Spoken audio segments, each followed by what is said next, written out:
You're listening to international investment advisor Doug Goldstein on the Goldstein on Gelt Show, the financial show where we'll talk about how you can make the most of your money. With all the confusing financial chatter bombarding you each and every day, Goldstein on Gelt will give you the practical information you want and need about living a financially stable life. Here's your host, money maven Doug Goldstein. Okay, we are back.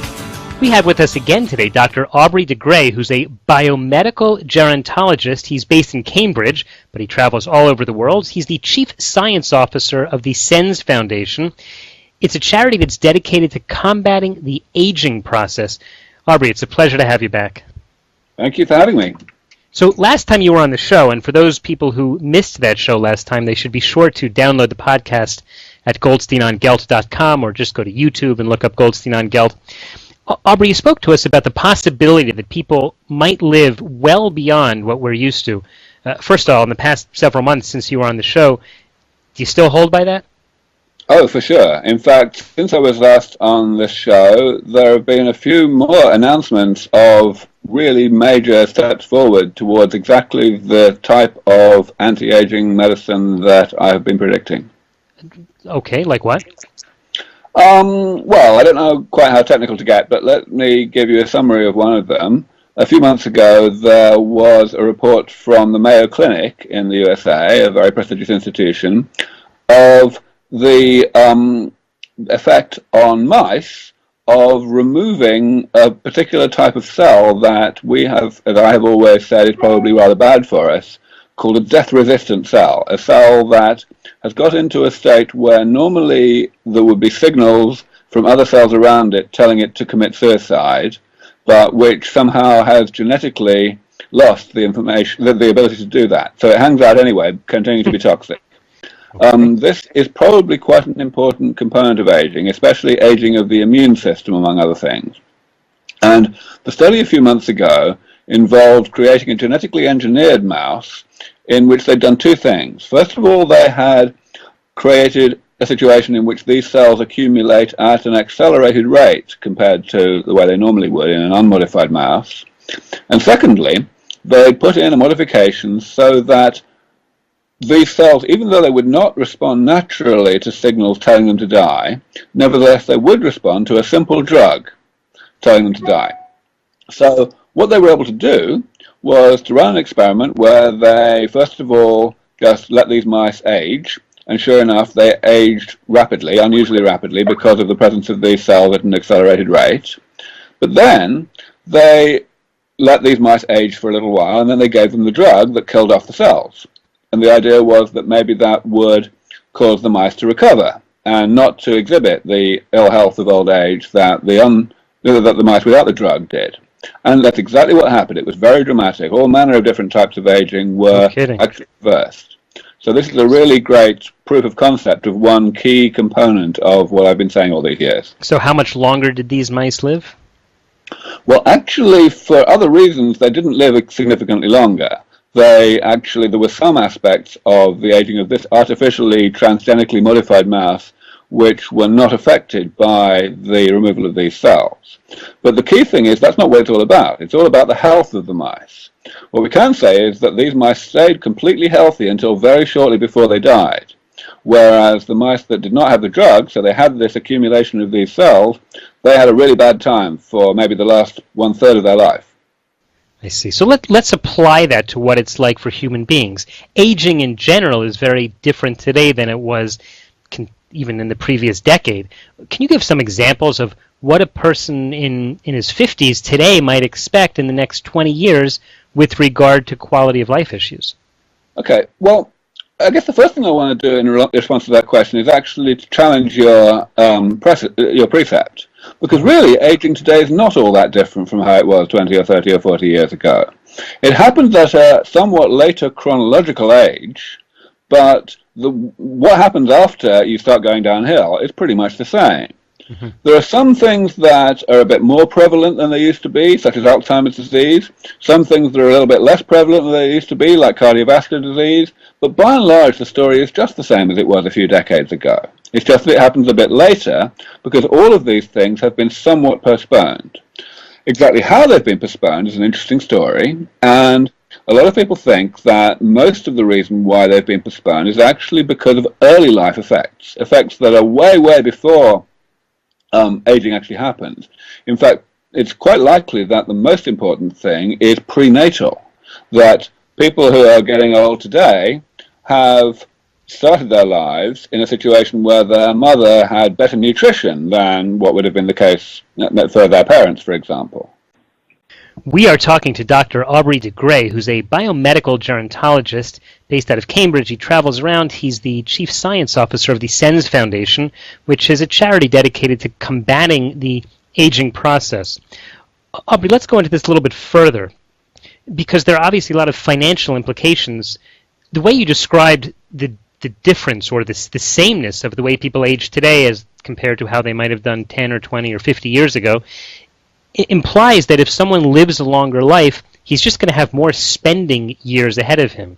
Is this something we need to actually panic about? Actually, you said it just right, and in fact, the conclusion is the exact opposite of what you just said. It's something that we need to be very pleased about and to try to hasten, because spending is exactly what you want people to do. The economy revolves around people spending, whereas people who are sick because they're nearing the end of their life are not spending at all. Or rather, to put it another way, the government is spending money on them, keeping them alive in this poor state of health, when they are not actually contributing any wealth to society. That's the key point. So your feeling is that these people would then be able to continue earning and spending and just keep the economy rolling? It's certainly what I think, yes. I mean, let's look at it a couple of ways. First of all, let's look at the situation with regard to actual what they would spend money on. The fact is that at the moment, the vast majority of medical expenditure in your typical developed world country is spent on people who are suffering from the diseases and disabilities of old age. And if those diseases and disabilities don't happen, then that's a hell of a lot of money saved. Some of the money in question will, of course, need to be spent to actually provide that preventative medicine in the first place, but prevention is better than cure, and it's much cheaper than cure. It's not that the diseases don't happen, it's simply that they would happen when the person is 100 or 120. No, it really is that the diseases don't happen, however old the person lives. Mm-hmm. And, of course, it's not just these direct costs, it's also the indirect costs. Think about all of the money that's lost because of the lowered productivity of the loved ones of the elderly. The kids, for example, who are having to spend time looking after their parents when they could be earning. You know, the actual amount of money that it costs people as a result of not having these therapies is enormous. So when these therapies come along, we can be absolutely sure that every nation that has even close to the ability to afford it will provide these therapies free of charge, irrespective of ability to pay, to absolutely everybody who is old enough to need them, because those therapies will pay for themselves very, very quickly indeed.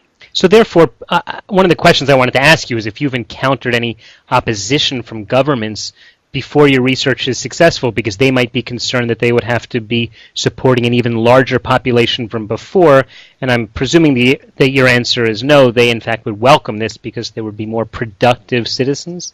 So unfortunately at this point it's not quite that good. It should be exactly how you just said, but at the moment there are a couple of problems. The first problem is that these therapies are in the future, and therefore at this point we don't know how far in the future. And governments aren't very good at evaluating things that don't yet exist, mm-hmm. and whose time frame for existing is not yet clear. Or certainly not in the framework of until their next election, so they don't really worry about it. Quite. And the second thing is that governments obviously are, as you say, focused on getting re-elected, and therefore their main interest is in responding to public opinion. And at this point, public opinion is a little bit complicated, shall we say, in respect of this sort of longevity. What we're seeing today, as I'm sure all of your listeners are aware, is a massive crisis across the entire developed world in relation to pensions, because people are living longer than they were anticipated to live at the time that the state pension age of 65 or whatever was first instituted. Correct. And when people come along, when governments come along, they say, well, we'd better really raise the pension age so that we can make everything balance again, then there is great resistance on the part of society. Even though the ultimate reason why pensions were put in place in the first place was to No, but because we're very sorry for people who are about to die, and at this point, people who are 65 are not about to die. So the whole moral contract, so to speak, that led to the existence of pensions from age 65 in the first place is no longer valid. Society doesn't seem to be thinking that way, and that makes it very hard for governments. Is this very academic, the discussion we're having now, or is it something that perhaps you or I or our children or grandchildren will in fact really see? My view is it's not academic at all. First of all, I think that these therapies have at least a 50-50 chance of actually coming into existence and being available within the next few decades, within, let's say, the next 25 years. So that's certainly within the time frame, within the lifespans of people who are alive today, most people who are alive today. But also, and I think this is the critical thing, the economic aspects of all of this revolve around the choices that people make, the priorities that people have, the way people think about their future. And that is going to be determined, that is going to change as a result, not when these therapies actually arrive, but rather when work happens in the laboratory, typically in mice, that scientists start to talk about on camera, not just me, but scientists in general, talk about on camera in a manner that leads people to realize that these therapies are coming. When these therapies become widely anticipated, that's when the real pandemonium is going to happen. You mean when much sooner. That is probably going to be less than 10 years away. So it is absolutely not too soon at all for anyone who works in banking or in pensions or in insurance or anything like that to be seriously planning for this to happen. Well, as you know, I'm a financial planner as my day job. The radio gig is just a once-a-week thing that I get to do and speak to fascinating people like you. But when I talk to clients and I say, listen, maybe you should be saving 10, 15, 20% of your income, I meet a lot of resistance. Based on what you're saying, I should be telling them to be saving 20, 25, 30% of their income. Actually, I know. I would make the opposite conclusion. What I would say is that you can tell people that on the balance of probabilities, and of course it's all about probabilities here because we don't know the actual time frames, on the balance of probabilities, people who are now in their, let's say, 20s or 30s can forget about bothering to save any of their income because they're not going to have to retire, because they're not going to get sick, however old they live. Well, that is very optimistic. Dr. Aubrey de Grey, I think we're going to have to... It's realistic. I wanted to make absolutely sure that you understand this. This is not me just being over-optimistic. This is how things are likely to be on the basis of where this biomedical technology currently is and the rate at which it's advancing.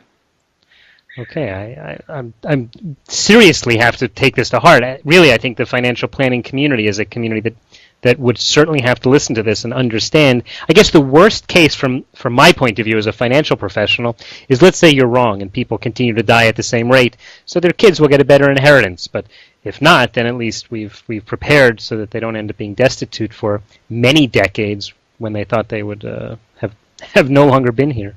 You got it. And let me emphasize, this is the strength of the financial community, the financial planning community, whether it's insurance, whether it's pensions or whatever. All of you are very familiar with working with probabilities about things about the future that are unknown. This is something that, of course, the general public is extraordinarily bad at, but you guys are professionals at that. You're paid to do it. So it's precisely your community that is best placed to objectively evaluate the likely scenarios in the next decade or two or three and to forward plan accordingly so as to make sure that everyone's prepared. Okay. Aubrey, we've got to go. Dr. Aubrey de Grey from the SENS Foundation, thanks so much again for joining us. For those of you who missed him in previous interviews, check it out at goldsteinongelt.com or see the YouTube. Just look up Goldstein on Gelt. Aubrey de Grey, thanks again. My pleasure. Thank you for having me.